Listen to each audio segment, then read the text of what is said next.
안녕하세요. 이현우 작가입니다. 지금 우리나라는 부동산으로 투기한 사람이 잘 사는 것이 아니라 자신의 자리에서 열심히 일하는 사람이 잘 사는 환경으로 바뀌어야 합니다. 지금 다주택자뿐만 아니라 1주택을 가진 사람들에게도 전세 대출을 제한하기 시작했습니다. 그동안 주택이 있는 사람들에게 전세 대출을 해주는 것 자체가 모순이었습니다. 실거주 주택이 있는 사람들에게 전세 대출을 왜 해줍니까? 이사를 가도 주택을 팔고 이사를 가면은 충분합니다. 아무튼 지금 투기 자금에 동원된 전세가 사라지면서 부동산 시장이 정상화가 진행이 되고 있습니다. 그래서 그 상황을 알아보고 전세 제도가 사라져도 되는 이유를 살펴보겠습니다. 일단 지금 전세 대출이 차단되고 있는 상황을 알아보겠습니다. 가장 먼저 신한은행이 8월 6일부터 갭투자용 전세 대출을 전국적으로 취급하지 않겠다고 발표했습니다. 정부가 하반기 가계대출 목표치를 7조 2천억에서 절반을 줄인 3조 6천억으로 변경한 만큼 그 기조를 따른 것으로 보입니다.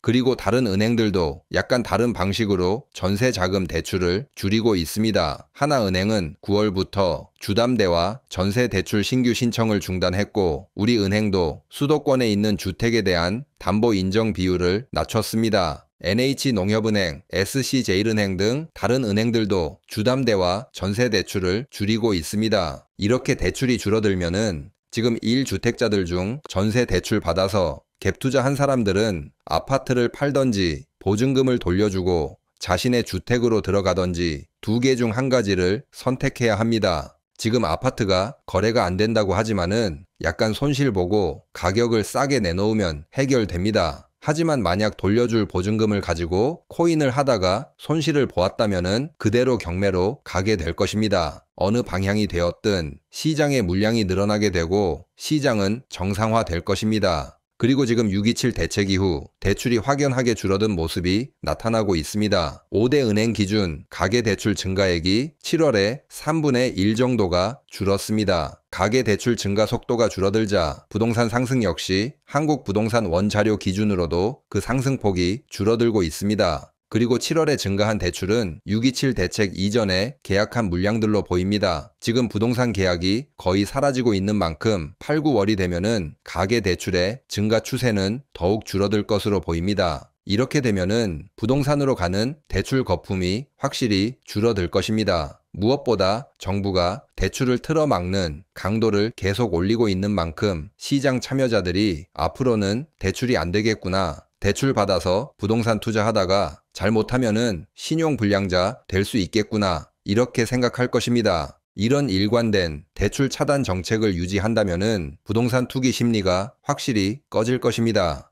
그리고 지금 언론들이 매물이 없다고 외치고 있습니다. 그 말이 정말인지 확인하기 위해서 통계 자료를 조회해보려 했지만 갑자기 통계 데이터 자체가 아예 사라져 버렸습니다. 그렇기 때문에 지금 언론에서 나오는 매물 관련 이야기는 사실상 검증이 전혀 되지 않은 선동성 기사들이라 보시면 됩니다. 그리고 지금 언론과 영끌 선동 유튜버들이 전세 대출이 중단되면은 서민들이 힘들어질 것이다. 이런 소리를 하고 있습니다. 자신들의 탐욕만 채우려고 혈안된 집단들이 갑자기 서민을 걱정을 한다고 하니 드디어 개과천선한 것인가 생각해서 눈물이라도 흘려야 할지 잠깐 고민했습니다. 하지만 자료를 찾아보니 역시 언론들은 철저히 부동산과 건설사를 걱정하고 있다는 것을 알았습니다. 언론들은 전세 대출이 막혀서 서민들이 손해보고 있으니 정부에게 전세 대출을 다시 풀어달라고 거짓 선동하고 있다고 보시면 됩니다. 사실 전세 대출이 막히면은 진짜 힘든 사람들은 갭투기꾼들입니다. 서민들은 별로 영향이 없습니다. 거짓말이 아니라 진짜입니다. 먼저 2025년 서울 갭투기 비율을 보면은 알 수 있습니다. 서울 갭투기 비율이 40%가 넘습니다. 용산구는 55%가 넘고 서초구는 54%나 됩니다. 강남구도 46%나 됩니다. 그리고 지금 전세를 끼고 갭투기 한 사람들은 그냥 영끌이 아니라 초영끌들입니다. 레버리지 비율이 굉장히 큽니다. 서울에서 가장 비싼 지역에 초영끌로 갭투기 했습니다. 현금 부자가 아니기 때문에 전세 대출이 차단이 된다면은 자금을 마련하는 것은 거의 불가능할 것입니다.